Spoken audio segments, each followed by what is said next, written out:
Coucou tout le monde, j'espère que vous allez bien. Vous êtes la bienvenue dans The Raw Sound, notre podcast qui vous relie à vos artistes, influenceurs, entrepreneurs, acteurs, actrices favorites. Pour cet épisode, je reçois la belle MK Slays, la nationale MK Slays, alias Mariama.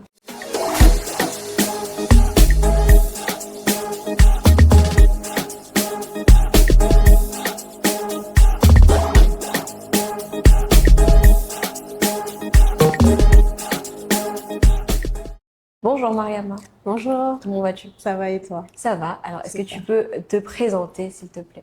Alors, je m'appelle Mariama, je suis fondatrice de Slayzone, qui est une marque spécialisée dans tout ce qui est perruques, vêtements et accessoires pour femmes. Et je suis passionnée par tout ce qui est beauté et confiance en soi. Alors, quels sont les 3 mots qui te définiraient le mieux et pourquoi? Pour les 3 mots, je dirais créative parce que j'ai tout le temps la tête pleine d'idées. Je dirais aussi résiliente parce que je ne baisse jamais les bras, peu importe les obstacles. Et ensuite, je dirais visionnaire parce que je pense toujours au futur. La vision même. Et en parlant de vision, justement, pourquoi Slayzone? Bon, on sait ce que ça veut dire, Slay et tout, mais pourquoi Slayzone en vrai? Alors, j'avais envie de créer une marque où toute femme pourrait s'identifier.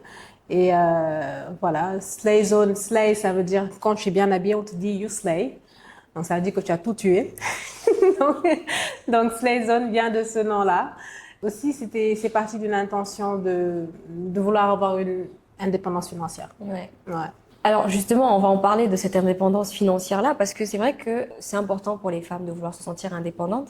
Mais il y a aussi le côté où, quand une femme parle d'indépendance financière, c'est très mal vu, surtout dans nos sociétés. Alors, effectivement, l'indépendance financière pour une femme, c'est un moyen de se protéger d'abord. Après, ça ne veut pas dire qu'on est masculine, ça ne veut pas dire qu'on n'est pas féminine du tout.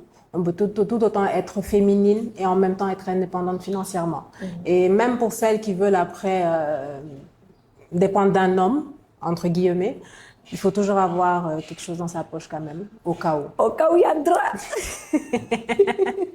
Alors, du coup, je vais te poser une question que je pense beaucoup de personnes se posent. Je vais être votre porte-parole, je vais lui poser.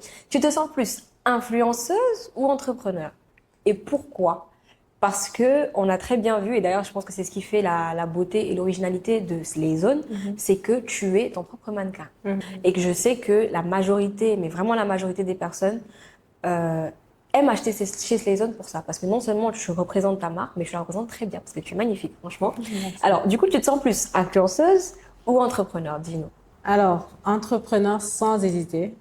Pour moi, ce qui me fait vibrer vraiment, c'est créer quelque chose. C'est gagner l'argent. Aussi. Mais voilà, créer quelque chose, gérer une équipe, avoir une marque, créer, développer, etc. C'est ça qui me fait vraiment vibrer. Donc, être influenceur, peut-être, c'était juste un canal vers ça.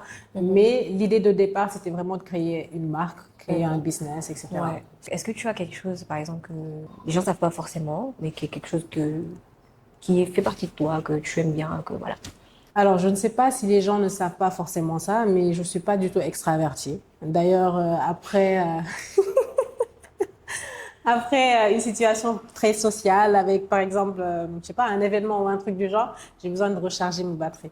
Donc après, si une personne est très observatrice, elle peut savoir ça de moi parce que je suis assez discrète, même si je suis présente sur les réseaux, je suis assez discrète quand même. Je suis choquée. Je suis choquée justement parce que justement, en voyant Mariama, on peut pas s'attendre à ça parce que elle est son image, c'est-à-dire elle représente sa marque. Et d'habitude, les gens qui s'exposent, c'est-à-dire pour faire valoir un produit, surtout quand il s'agit de mèches de cheveux qu'elle porte d'ailleurs magnifiquement bien. D'ailleurs, je pense qu'elle va me donner référence de la perruque qu'elle porte. Mais vous voyez clairement que quand vous la voyez comme ça, vous pouvez pas vous dire ah ouais, en vrai, quand elle finit, il faut plus lui parler. Il faut plus lui parler. Alors, est-ce que tu as une anecdote ou quelque chose que tu as déjà vécu dans ton milieu dans lequel tu entreprends, une anecdote sur laquelle tu as eu peut-être des difficultés ou bien quelque chose qui t'a marqué quand même? Est-ce que tu pourrais nous en parler? Alors, à mes débuts, tu sais, au début, quand tu viens de créer un business, tu veux tout le temps dire oui à tout pour satisfaire tout le monde. Alors que c'est pas la chose à faire. On s'épuise rapidement et aussi les délais, ça compte vraiment. Donc, la meilleure chose que j'ai apprise, c'est à dire non Justement parce que c'est un moyen de protéger ton business et ta santé mentale. Donc, non aux clients parfois, non aux employés parfois, non aux partenaires. Donc, il faut savoir dire non, même hors business, dans la vie courante. Non, c'est une phrase complète. Non, c'est une phrase complète. Je pense que c'est une phrase que je vais vous noter en grand sur l'écran. Effectivement, quand tu viens de démarrer, tu as envie souvent de vouloir satisfaire tout le monde parce que justement, tu veux avoir une bonne image.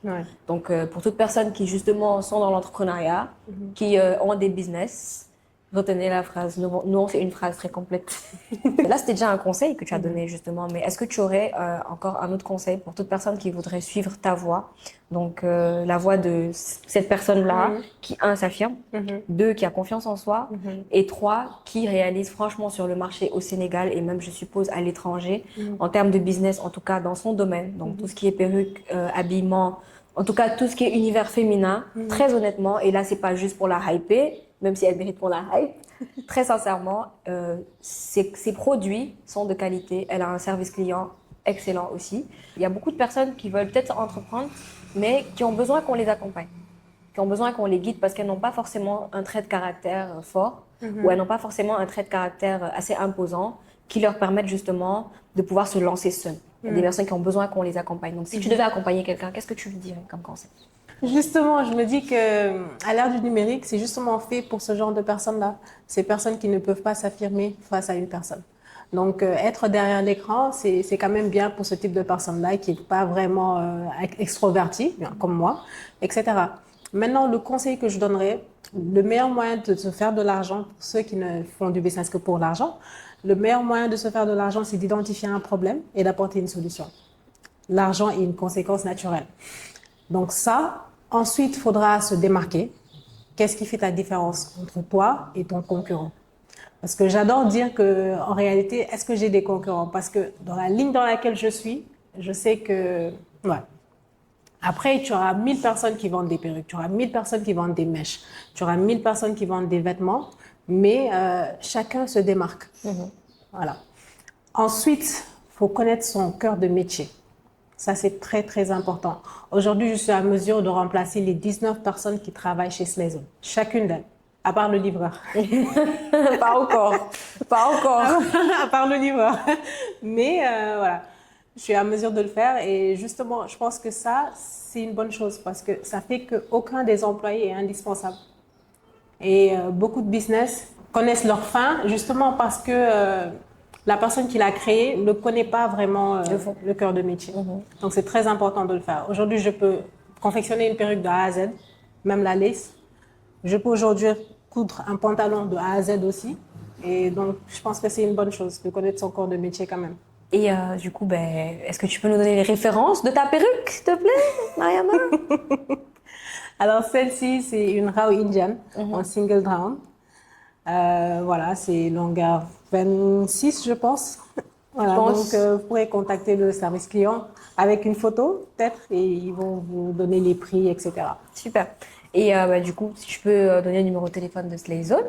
Alors, 77 228 09 86, 77 603 82 82 et 78 444 77 77. Donc, voici les 3 numéros commerciaux sur lesquels vous pourrez nous joindre. Ben voilà, votre épisode il touche à sa fin et je te remercie Mariama d'avoir partagé ce moment assez intéressant avec toi. En tout cas, j'espère que vous avez appris quelque chose d'intéressant aujourd'hui, que vous avez appris un peu plus à connaître Mariama. Donc toutes les personnes qui se disaient ouais Mariama, on veut l'approcher, on ne sait pas. Là, vous avez eu l'occasion d'être un petit peu plus proche d'elle.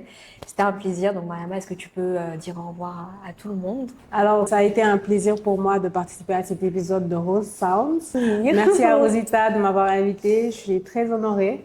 Et merci à vous de nous avoir suivis. Je vous dis à bientôt pour le prochain épisode. C'était Rosita et Mariama.